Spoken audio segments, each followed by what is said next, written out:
Assalamualaikum warahmatullahi wabarakatuh. Alhamdulillah, Waalaikumsalam warahmatullahi wabarakatuh. alhamdulillahilladzi anzala as-sakinata fi qulubil mu'minin liyazdadu imanan ma'a imanihim. Asyhadu an la ilaha illallah wahdahu la syarikalah wa asyhadu anna Muhammadar abduhu wa rasuluh. Teman-teman sekalian, serta kajian yang dirahmati Allah Subhanahu wa taala. Pada pagi hari ini kita akan membahas satu tema terkait dengan bagaimana batasan toleransi dalam beragama. Jadi tema ini diusulkan adalah oleh saudara kita, saudara Wawan, beberapa hari yang lalu untuk kita angkat dalam kaitannya dengan kehidupan kita lah dalam beragama. Karena kehidupan kita ini kan plural ya di Indonesia terutama, sehingga kita perlu panduan yang jelas. Saya akan share materinya. Sebentar. Oke. Ya. Sudah bisa terlihat ya? Sudah. Oke. Ya, jadi saya kira judulnya sudah lugas. Apa saja sih sebenarnya batasan toleransi dalam beragama? Bentar, saya admit dulu ini. Ya. Nah, nanti sedikit ada pengantar, kemudian ya semacam tanda tanya gitu ya. Apa benar Islam itu mengajarkan toleransi? Kemudian yang ketiga, bias toleransi. Jadi ternyata dalam memaknai toleransi itu ada banyak versi, ada 2 setidaknya. Kemudian nanti masuk konsep lakum dinukum waliyatin, diikuti dengan universalitas dari konsep ihsan, dan nanti ada contoh juga toleransi di zaman Nabi Muhammad SAW. Oke, saya kira itu yang akan kita bahas pada pagi hari ini, insya Allah. Oke, jadi toleransi itu kalau panjenengan cek di KBBI ya, itu berarti bersifat atau bersikap menenggang, agak longgar, menghargai, membiarkan ya yang berbeda, pihak yang berbeda atau bertentangan dengan pendirian diri sendiri. Jadi toleransi itu sifat atau sikap toleran.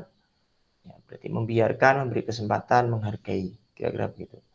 Nah, dalam Cambridge Dictionary juga hampir-hampir sama. Ya, tolerance is willingness to accept behavior and beliefs. Jadi keinginan untuk menerima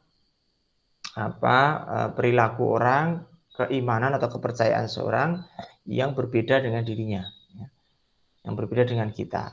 Although you might not agree with or approve of them, ya meskipun mungkin barangkali kita tidak setuju dengan perilaku atau keimanan mereka atau kita setuju, ya.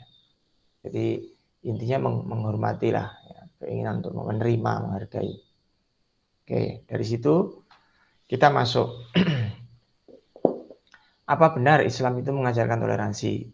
Jadi kalau pertanyaan ini disampaikan, maka jawabannya bisa kita jumpai dengan mudah dalam surat Al-Mumtahanah ayat 8. Nah, ini konsep toleransi yang paling populer dalam Al-Quran, surat Al-Mumtahanah ayat 8.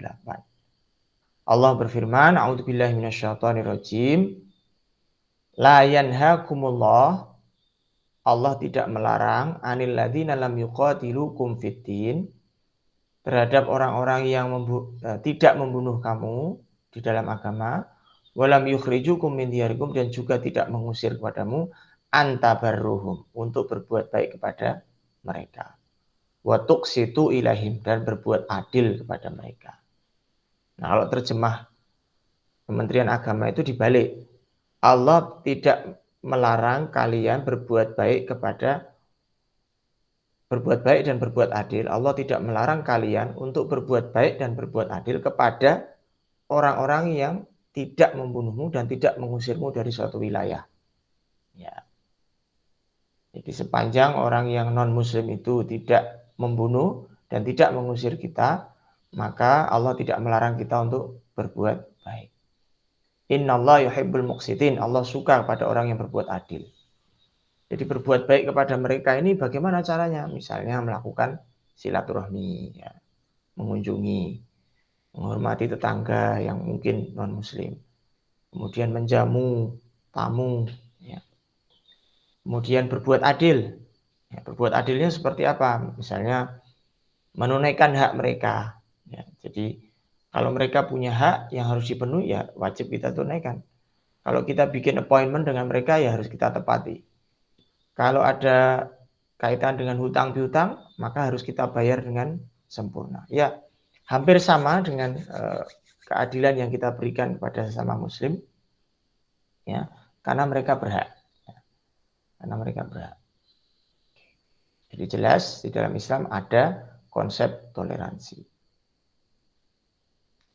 Oke. Nah, tapi dalam prakteknya konsep toleransi ini bias. Ada istilahnya apa ya? Mungkin dualisme begitu ya. Dualisme makna toleransi. Ada yang menganggap toleransi itu sampai sebatas menganggap semua agama itu sama-sama benar.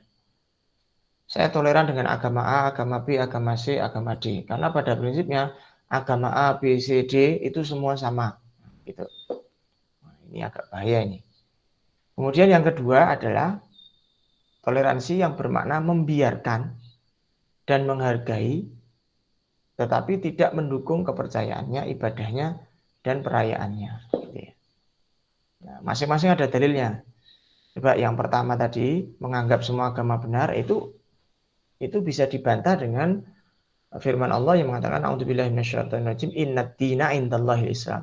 Sesungguhnya agama yang benar di sisi Allah, yang diterima oleh Allah hanya Islam. Kemudian di situ ada juga surat Ali Imran ayat 85, nanti bisa dicek ya. Wa may yabtaghi ghairal islami dinan fala yuqbala min. Ya. Siapa yang mencari agama selain Islam, gitu ya, maka tidak akan diterima. Ya, sebanyak apapun perbuatannya, amal kebaikannya tidak akan diterima. Jelaskan yang dirahmati Allah. Nah, saya kira hari ini kita akan fokus pada makna toleransi yang kedua, ya, yaitu membiarkan dan menghargai dengan tidak mendukung kepercayaan ibadah maupun perayaan non-muslim, yaitu yang tertuang dalam surat Al-Kafirun ayat 6. Ya, lakum dinukum waliyadin. Ya, oke.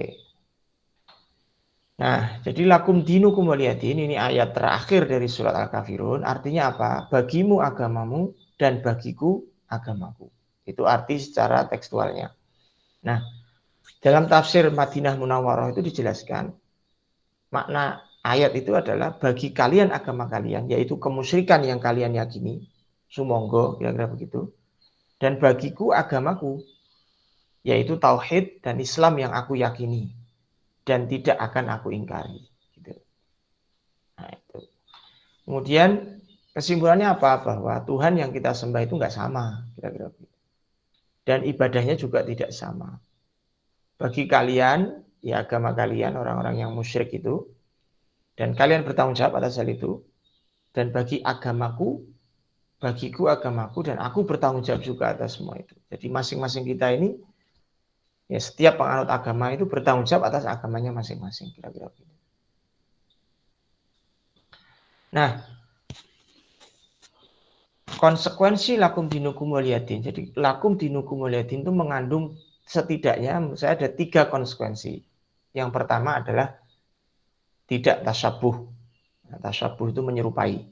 Kemudian yang kedua tidak turut serta dalam perayaan non-muslim. Kemudian yang ketiga tidak mengucapkan selamat pada perayaan non-muslim. Nah, 3 ini nanti akan kita bahas satu persatu. Oke, konsekuensi yang pertama, tidak tasyabuh. Ya, hadis riwayat Ahmad, nah, statusnya Hasan. Qala Rasulullah SAW, man tasyabbaha biqaumin fahuwa minhum. Siapa yang menyerupai suatu kaum, maka dia bagian dari kaum itu. Nah, ini hadis yang terkait dengan larangan tasyabuh, menyerupai.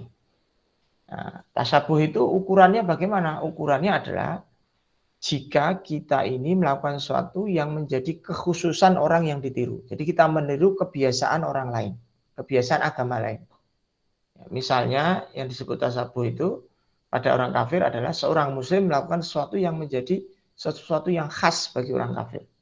Nah, itu namanya tasyabuh. Nah, pertanyaannya adalah jika sesuatu itu sudah tersebar, sudah umum di tengah baik kaum muslimin, ya, dan juga tidak menjadi kekhasan bagi orang kafir, maka menurut Majmu' Fatwa Syekh Ibnu Utsaimin itu tidak ada masalah. Itu tidak masuk kategori tasyabuh. Sekali lagi, kalau sesuatu itu sudah common, sudah umum, sudah tersebar, sudah tidak lagi menjadi identitas khusus bagi suatu agama, maka itu tidak termasuk tasyabuh. Contohnya apa? Contohnya dulu ya memakai celana dan jas komplit ya, atasan bawahan itu bagi laki-laki itu adalah di zaman Belanda ini maksudnya, itu adalah bentuk tasyabuh terhadap penjajah. Jadi orang Belanda itu kan termasuk penjajah, orang-orang yang kafir. Ya, menyerupai lah ya, menyerupai mereka. Nah, yang Islami di zaman penjajahan itu adalah ya, orang-orang yang memakai gamis, memakai sorban. Nah, itu menunjukkan Islam. Sedangkan kalau pakai celana panjang sama jas itu kafir. Nah, tapi hari ini kan sudah berbeda. Ya, celana panjang yang kita pakai, jas itu bukan lagi bagian dari tasyabuh karena itu sudah umum digunakan. Dengan kata lain, tasyabuh itu hanya berlaku bagi simbol sakral dalam suatu agama, seperti aksesoris dan atribut. Ya. Saya kira ini contohnya jelas sekali. Oke, yang kedua, konsekuensi dari lakum dinukum waliyatin adalah tidak terlibat dalam perayaan non-muslim. Nah, ini bisa dilihat dalam surat Al-Furqan ya, ayat 72. A'udzubillahi minasyaitonirrajim. Walladzina la yashhaduna zura wa idza marru billahwi marru kirama. Dan orang-orang yang la yashhaduna zur, tidak menyaksikan perbuatan zur. Wa idza marru billahwi, apabila mereka bertemu dengan orang-orang yang melakukan perbuatan yang lugha, yang sia-sia, yang tidak berfaedah, marru kirama, mereka ya lewat saja dalam rangka menjaga kehormatannya. Jadi orang-orang yang tidak menyaksikan perbuatan zur. Apa sih perbuatan zur? Perbuatan zur itu oleh Syekh Wahbah Zuhaili itu dimaknai sebagai orang-orang yang tidak menghadiri hal-hal yang batil. Jadi perbuatan zur, orang-orang yang tidak menyaksikan perbuatan zur artinya orang-orang yang tidak menghadiri hal-hal yang sifatnya batil. Contohnya sesuatu yang haram, batil itu salah ya. Sesuatu yang haram, sesuatu yang syirik, termasuk perayaan non-muslim. Gitu ya. Nah, mereka, waladina dan orang-orang ini siapa sih orang-orang ini? Nah, jadi teman-teman, ketika kita melihat surat Al-Furqan 72 ini, maka kita tidak bisa memisahkan dari ayat-ayat sebelumnya. Siapa gerangan orang-orang ini? Orang-orang ini ternyata ditemukan di surat 10 ayat sebelumnya. Kalau tidak salah ayat 62. Al-Furqan 62. Di situ disebutkan ibadur rahman. Jadi mereka itu adalah ibadur rahman. Orang-orang yang hamba-hamba Allah yang maha pengasih. Ya. Nah, ibadur rahman ini sifatnya ada banyak. A, B, C, D, E, F, G, dan seterusnya. Nah, salah satunya adalah Al-Furqan ayat 72. Tapi profil orangnya itu, profil ibadur rahman itu disebut di ayat 62, terus di ayat berikut-berikutnya itu dijelaskan kriterianya, ya, ciri-cirinya. Nah, salah satunya ini. Jadi mereka ibadur rahman ini berhati-hati. Bentuk kehati-hatian mereka apa? Lebih memilih untuk berpaling dan menjauhi dari majelis itu, majelis yang batil itu. Majelis yang ada sesuatu yang haram dan syirik itu. Demi apa? Menjaga kehormatan dirinya. Oke, teman-teman sekalian dirahmati oleh Allah. Kemudian yang ketiga, konsekuensi dari lakum dinukum adalah tidak mengucap selamat atas perayaan non-muslim. Jadi kalau ada perayaan non-muslim ya tidak perlu mengucapkan selamat. Sebagai contoh, ya memang betul bahwa mengucap selamat, nah kita fokus saja pada selamat Natal gitu ya, itu terjadi khilafiyah. Ya, khilafiyah itu artinya perbedaan pendapat di antara para ulama. Ada sebagian ulama yang membolehkan dan ada sebagian yang mengharamkan. Tapi kalau Anda bertanya kepada saya pada posisi yang mengharamkan. Nah, dalil pengharamannya apa? Bisa dilihat di surat Al-Kafirun ayat 1-6, kemudian Al-Baqarah 42. Nah, ini kita sampaikan yang Al-Baqarah saja. Di situ jelas dikatakan, A'udzubillahi minasyaitonirrajim, wala talbisul haqqo bil batil. Dan janganlah kamu mencampur adukkan antara yang benar dan yang salah, yang hak dan yang batil. Wa taqtumul haqqo, dan engkau menyembunyikan yang benar, wa antum ta'lamun, padahal kamu tahu. Jadi dalam kaidah beragama kita itu kita tidak boleh ya yang benar sama yang salah itu dicampur baur gitu. Ya, bahkan yang benar itu ditutupi, dikemas ya seolah-olah menjadi menjadi sesuatu yang aman begitu. Padahal kita tahu penyembunyian itu kita tahu. Nah, ini dalil yang digunakan untuk mengharamkan pengucapan tersebut. Jadi mengucapkan selamat Natal itu menjadi bagian dari perayaan sekaligus pengakuan kita atas kelahiran Tuhan Yesus Kristus. Gitu ya. Jadi kalau tidak salah, Natal yang dirayakan umat Kristiani pada 25 Desember itu kan memperingati kelahiran anak Yesus itu. Nah, ketika kita mengucapkan selamat, berarti kita ikut merayakan dan kita mengakui peristiwa itu. Nah, ya. Namun demikian, saya tetap menghargai beberapa ulama yang masih membolehkannya. Gitu ya. Ya itulah dalam konsekuensi dalam beragama, ya ada perbedaan pandangan, itu biasa. Yang penting kita tetap saling menghargai. Oke, teman-teman sekalian, dirahmati Allah. Nah, tapi di balik konsekuensi apa tadi, lakum dinukum waliyadin, ada satu konsep yang bersifat universal, yang bersifat global, bersifat umum, yang itu dikatakan sebagai ihsan. Jadi ternyata dalam berbuat ihsan itu tidak memandang agama, keyakinan, dan lain sebagainya. Ya. Jadi ihsan itu, berbuat baik itu sesuatu yang universal. Berbicara dan berakhlak yang baik itu terhadap siapapun, tidak pandang bulu.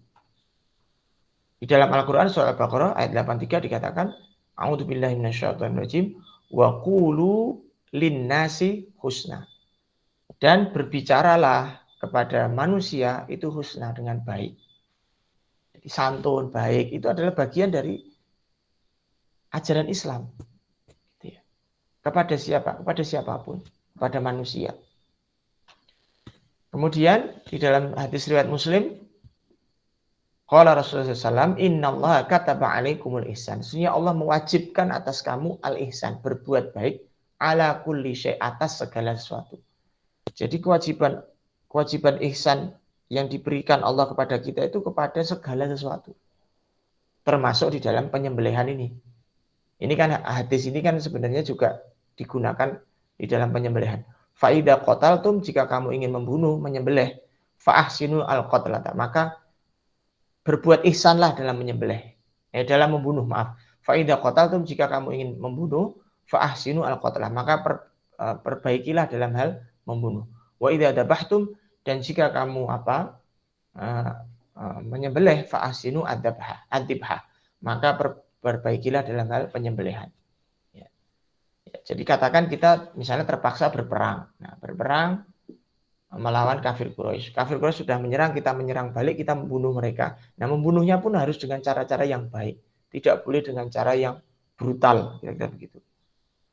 Kemudian menyembelih kambing, itu juga ada caranya. Tidak boleh sembarang menyembelih. Harus ada berbuat ihsan terhadap hewan itu, terhadap kambing itu. Misalnya pisaunya harus pisau yang berbuat ihsan itu salah satunya misalnya kita gunakan pisau yang tajam. Dalam rangka apa? Mengurangi rasa sakit dari kambing itu. Bisa kita bayangkan kalau kita menyembelih pisaunya ketul, nah, itu kesakitan kambing itu. Karena prosesnya menjadi lama. Itu contohnya di antaranya. Kemudian Allah, yang kedua, berbuat baik itu, berbuat ihsan itu juga berlaku kepada orang tua yang notabene non muslim. Jadi ada kan mungkin orang itu yang dianya anak itu muslim tapi orang tuanya non muslim. Nah, ternyata itu tetap juga harus berbuat baik. Nah, ini sudah dicontohkan oleh Asma binti Abu Bakar. Nah, Asma binti Abu Bakar ini kan saudara seayah dengan Aisyah. Tetapi tidak sama ibunya. Ibunya Aisyah sama ibunya Asma beda. Kalau ibunya Asma ini non-muslim, ya. Nah, jadi ada ceritanya, ya, suatu ketika Asma ini bertanya kepada Rasulullah, apakah saya harus berbuat baik pada ibu saya yang notabene muslim? Iya, kata Rasul. Berbuat baiklah, berbaktilah kepada orang tua. Nah, ini yang menjadi asbabun nuzul dari surat Al-Mumtahanah. Al-Mumtahanah ayat 8 yang tadi sudah kita bahas. Ya. Jadi kemudian di dalil lain ada juga perintah untuk berbuat ma'ruf, berbuat baik kepada orang tua. Surat Luqman ayat 15. Wa in jahadaka, dan sekiranya mereka kedua orang tuamu itu memaksa kamu ala antusyrika bi, untuk berbuat syirik kepadaku, ma laisa laka bihi ilm, yang engkau tidak punya ilmu atasnya.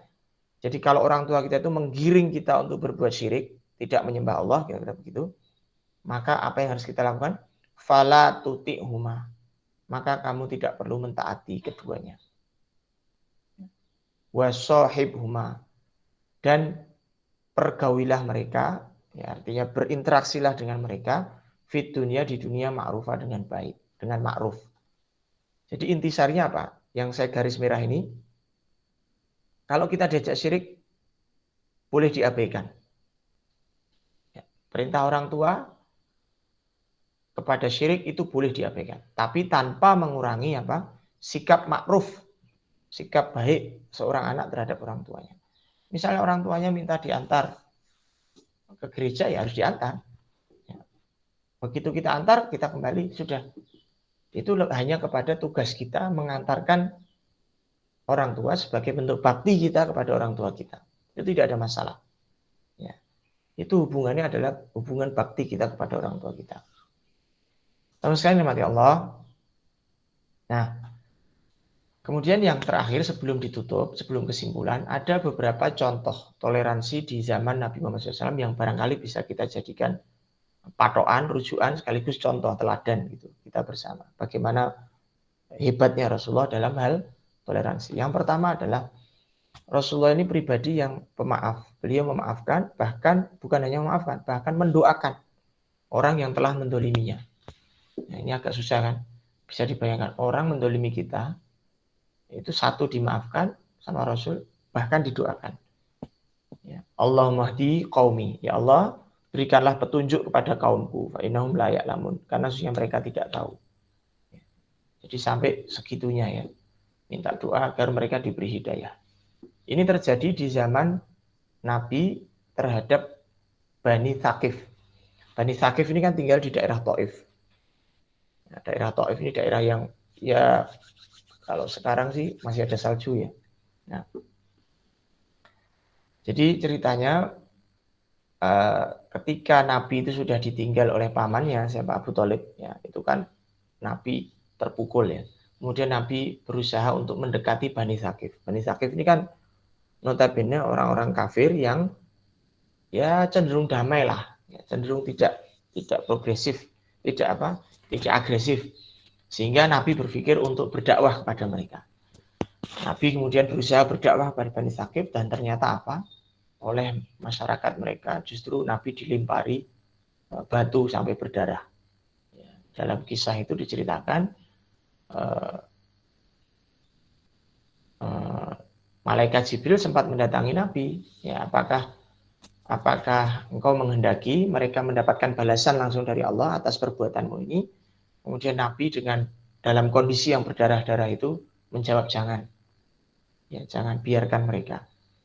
Saya berharap nanti masih ada keturunan dari Bani Thaqif itu yang yang jadi penyembah Allah, yang tidak syirik.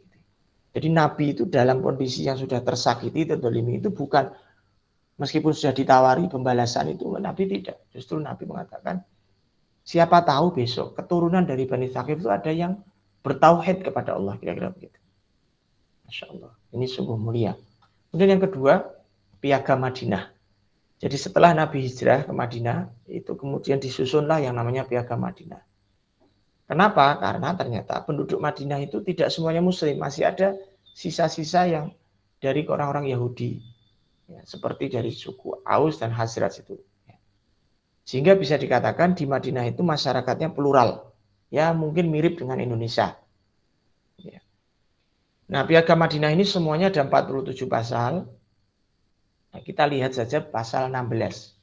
Itu kalimatnya sudah jelas. Sesungguhnya orang Yahudi yang mengikuti kita ini artinya orang Muslim ya, Muslim Madinah, itu berhak atas pertolongan dan santunan. Jadi berhak untuk mendapatkan pertolongan hukum, ya, artinya di mata hukum itu sama, dan santunan, mendapat bantuan bahkan kalau miskin.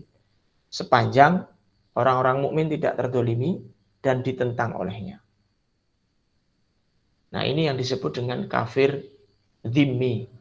Ya, kafir dhimmi itu orang kafir yang tinggal bersama dengan orang muslim tapi tidak memusuhi orang muslim. Hidup damai. Nah, orang-orang kafir yang seperti ini, orang-orang Yahudi seperti ini, yang hidup damai berdampingan dengan umat Islam ini, berhak atas pertolongan dan santunan. Kira-kira begitu, teman-teman sekalian. Masya Allah. Ini adalah bentuk kearifan siapa? Nabi Muhammad SAW ya, terhadap penduduk Madinah yang ada saat itu. Kemudian yang ketiga, toleransi yang ditunjukkan Nabi adalah saat Fathu Makkah, pembebasan kota Makkah. Nah, ternyata Fathu Makkah ini tidak seperti yang dibayangkan orang-orang kafir Quraisy. Fathu Makkah ini bebas dari unsur balas dendam. Apa sih yang dikhawatirkan orang kafir Quraisy? Yang dikhawatirkan orang kafir Quraisy adalah zaman dulu kan sebelum Fathu Makkah itu umat Islam itu sering ditindas oleh kaum kafir Quraisy. Ya intinya dihabis-habisi lah gitu ya. Nah, jangan-jangan nanti Fathu Makkah ini balas dendam, ternyata tidak. Dalam Fathu Makkah sama sekali Nabi tidak memusuhi orang kafir Quraisy. Ya, mereka tetap bisa hidup bersama. Namun sekalian seperti Allah, saya kira itu yang dapat saya sampaikan sebagai kesimpulan. Yang pertama, Islam menjunjung tinggi toleransi beragama. Ini jelas.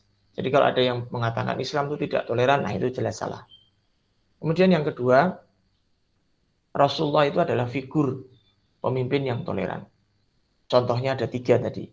Pertama adalah Rasulullah itu memaafkan bahkan mendoakan orang yang mendoliminya. Kemudian peristiwa Fathu Makkah, kemudian Piagam Madinah.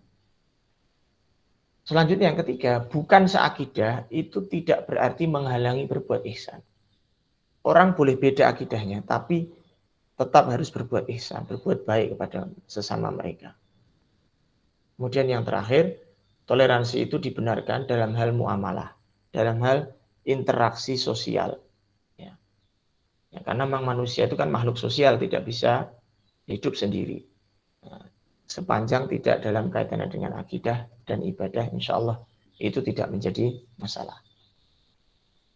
Saya kira itu saja yang dapat saya sampaikan pada kesempatan yang baik ini. Mudah-mudahan ada manfaatnya.